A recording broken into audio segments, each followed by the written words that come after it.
ดีเพื่อนนี่ก็มาดินแกงกระเบ้าเนาะขายส้มบรรยากาศอยู่แกงกระเบ้าเลยมาตาดนวดมาดินน้ำไหลเย็นดีโอ้ยซับตกนะ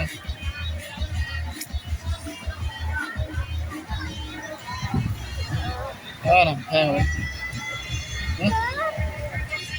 อะไรมันว่าเอ้ยก็น้อง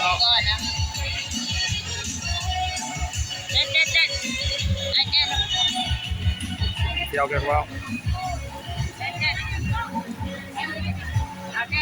เอาเลยเอาแล้วไอ้เด็ก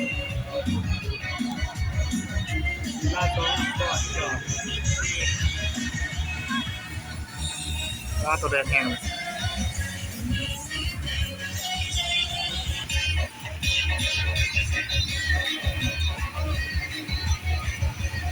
คนมาจากลายไปเลยพอดี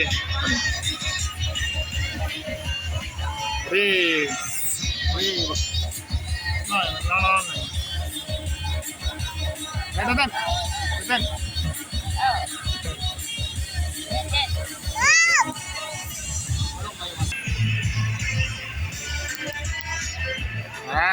ลายคนทิพย์เบาคนทิพย์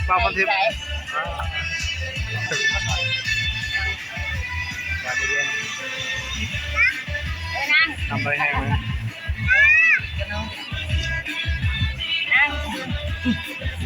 น้ำพะโล้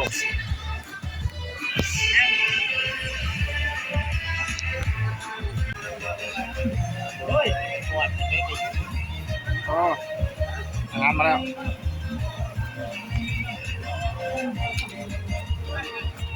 เลยลงน้ำด้วยจะหน่อยด้วยจะทำลงน้ำด้วยจ้ะยังไม่ได้อาบน้ำตอนมันใหญ่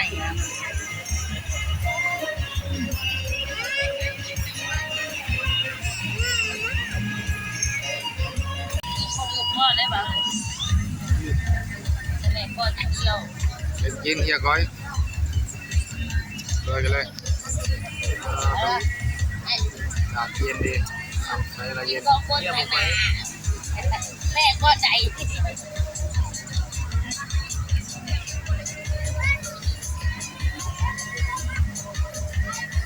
โอ้อากเย็นมา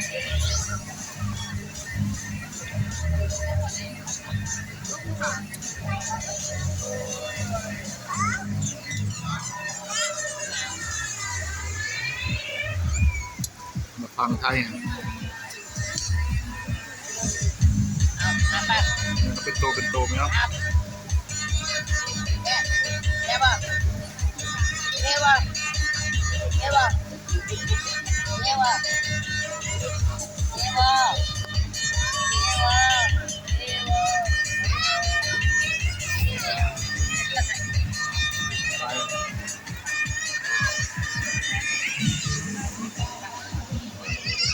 เราเรียนหนังเลยร้อยเศร้าแล้วว่าเราเรียนหนัง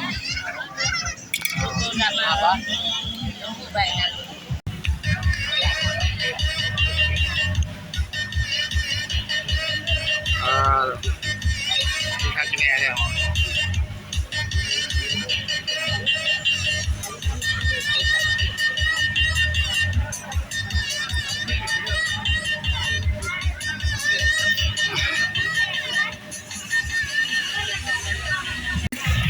เดินบอลใช่ปะ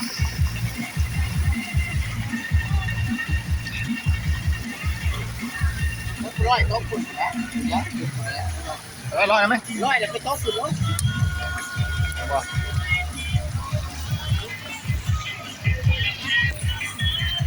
เดือนแล้วพวกเย็นมือนี่แหละมาเย็นป่ะได้พอทดลองไงร้อยมาเลยนี่คือไม้ของมันการยันบนเรื่องเนาะ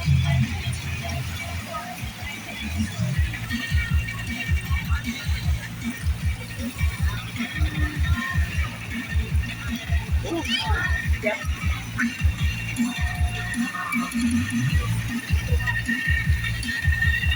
าถ่ายหูนี่ ถ้าเราต้นสายได้หมดแล้วลูกในคนน้ำละ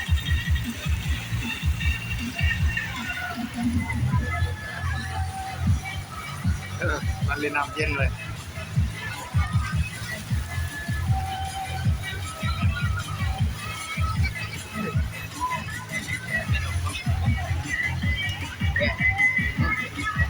นะ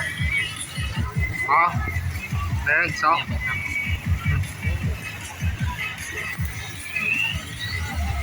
ที่ส่งก็ใส่ ว้าวมันไทยเลยแล้วมันไทยเลย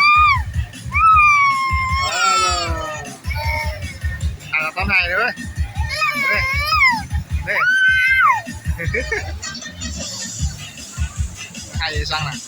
ไทยไม่อยากลิ้นเอาป่ะ เอาพี่สิล่างย่างก็พี่ล่างกับตาดิก็พี่ เธอเช็ดตกคุ้มเลย แล้วว่าเขาเปลี่ยน ไม่ให้ดิ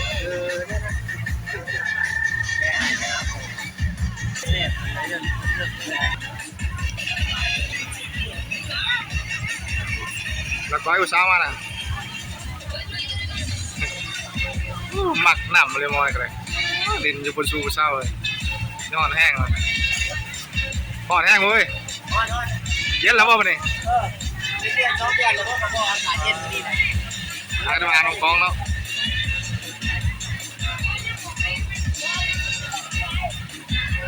ตกมองน้อยๆนี่โอ้น้องกอง พอแล้วมีญาติพอมีของดีวันนี้จัด มืดขึ้นมาแล้วคือแบบมันคนจะตก ได้ยา นะเปิดว่า มาเยี่ยมแนนยังกับโคนบอกพี่เพื่อนจิ้มไปหลังเลยโดนมาเดียวเลย เปิดว่า แนนเยอะนี่นั่นอยู่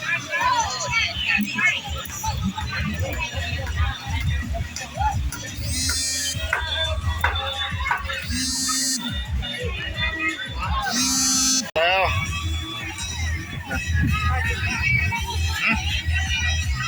ลงมาแล้วมาป๊บเงามาเลย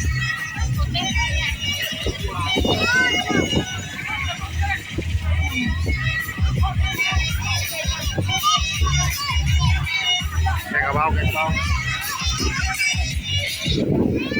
ดูฮะ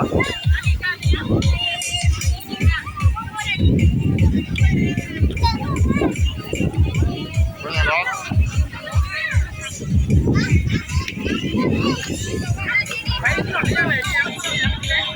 มาเล่นเลยเล่นใกล้ๆ พี่จะมีเดียพี่ นะทีมเราไม่เห็นจะเซอร์อยู่นั่นหน่อยหน่อยประโยคแล้วก็ป๊อปขึ้นมาแล้วดูได้เลยพยายามประโยคเขาลมมาลาย เข้าใจ เฮ็ดเต้นไปกับป๊อปมาแล้วย่านประโยค เล่นเอาแล้วจ้ะ ป๊อปกระตั้งมัดนะ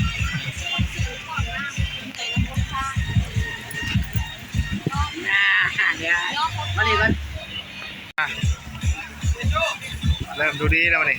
เป็นชิมุมี่นะพลมหมดแล้วคนมันนี่ฮะหมดแล้วดิแม่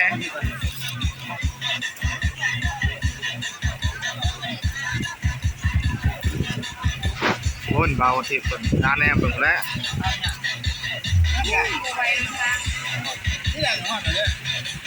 ลมเย็นแล้วนี่ เพราะเรือเปล่าให้ครบ ครบมากเนาะพายุลมมาแห้งกันเรื่องมันลูกตาลูกไปเนี่ยดูเนี่ยได้เนี่ย บายบายเลยบายบายเลยบายบายบายเลยลูก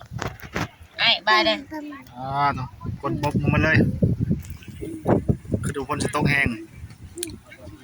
ยังน้ำดู บรรยากาศก็ความที่ได้ วันหนาเพิ่นบริมาว่าเนี่ยผมมาอยู่บ้านปีนี้งานเขา ไปคุกมาไปคุกมา ให้ก็จะได้รับเอง กินเบียร์ทั้งพบทั้งแหลม เขาติดตามอยู่แล้ว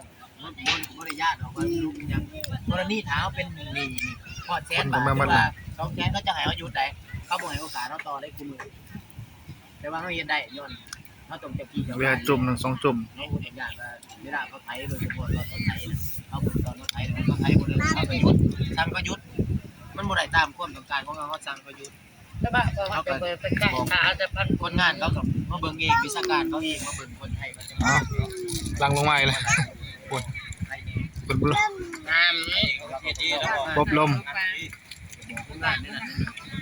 เศร้าแล้วตอนนี้คนก็เริ่มลงมาแล้วมันจะเป็นฝั่งไทยเก่งกระเบา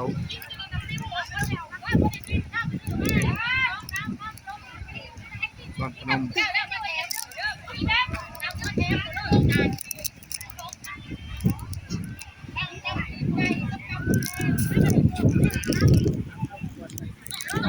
อากาศดีดีเย็นเย็น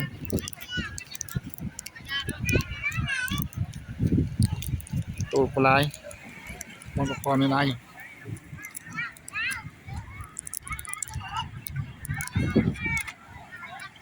แกะเนาะมาแกะ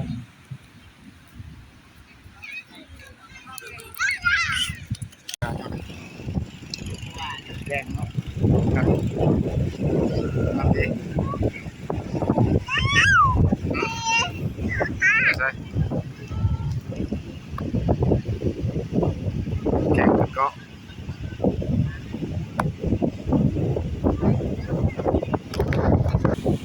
ฝนเริ่มตกมาเลยหนูเอ้ยเริ่มตกมาแล้ว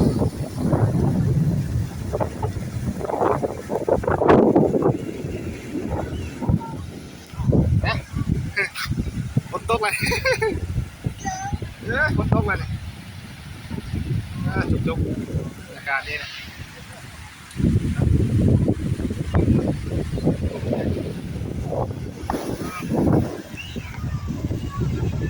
จัดไปหลอดคำรอบตะเวนตรงดินส่วนนี้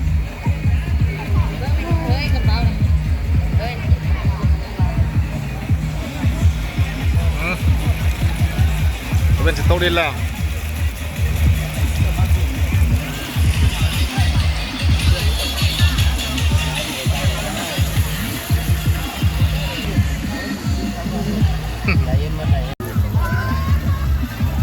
มาดินน้ำเย็นๆน้ำเพลินเด้อมื้อนี้บ่าวเตยมันวันเดโอก็จะหวานแหเนาะ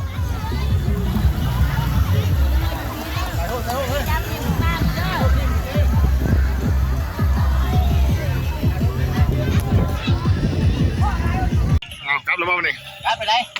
มึงแน่งโหยืมโทรศัพท์อีกโหนี่เว้ย ถือลาย ยืมโทรศัพท์กลับแล้วครับเดี๋ยวบ๊ายบายพี่นาพอกันไหม